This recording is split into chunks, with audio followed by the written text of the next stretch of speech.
and also to limit the diplomatic presence of the US abroad. And reports suggest the Trump administration is looking to close nearly 30 overseas embassies and consulates globally. The proposal, contained in an internal departmental memo, recommends closing 10 embassies and 17 consulates in a move aimed at reducing Washington's footprint at the US diplomatic missions in several countries, especially in Europe, Africa, Asia, and the Caribbean. And key among them are Somalia and Iraq. That's not all. Embassies in Malta, Luxembourg, Lesotho, the Republic of Congo, the Central African Republic, South Sudan are all part of the list. And it only goes on expanding.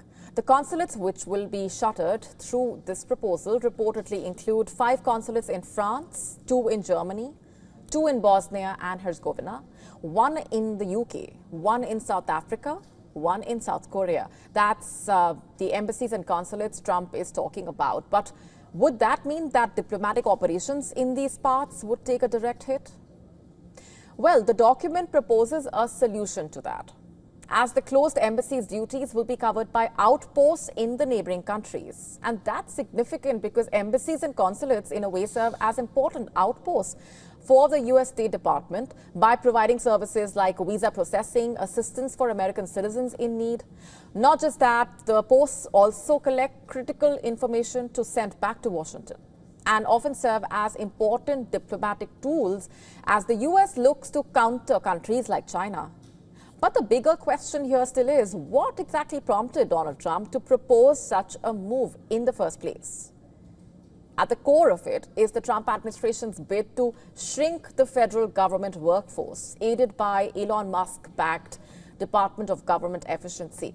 Just to save government money, we've seen how that panned out over the last few months, with over 100,000 employees in various US agencies affected either by mass layoffs or buyouts. In fact, next on the, as a part of the plans is the US State Department, the budget of which is proposed to be lowered from $54.4 billion in 2025 to $28.4 billion in 2026. That's nearly 50%. Not just that, funding for educational and cultural exchanges like the Fulbright program, one of the most prestigious US scholarships, is also under scrutiny.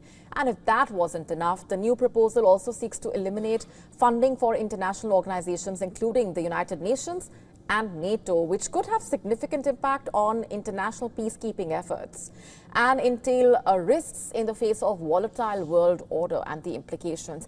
The Trump administration has answers, as it wants to channelize the money saved via these measures to promote democratic processes, counter drug trafficking, among others.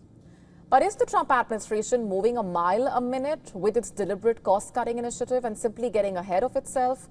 So much so that important institutions and enterprises are being sacrificed? Only time will tell.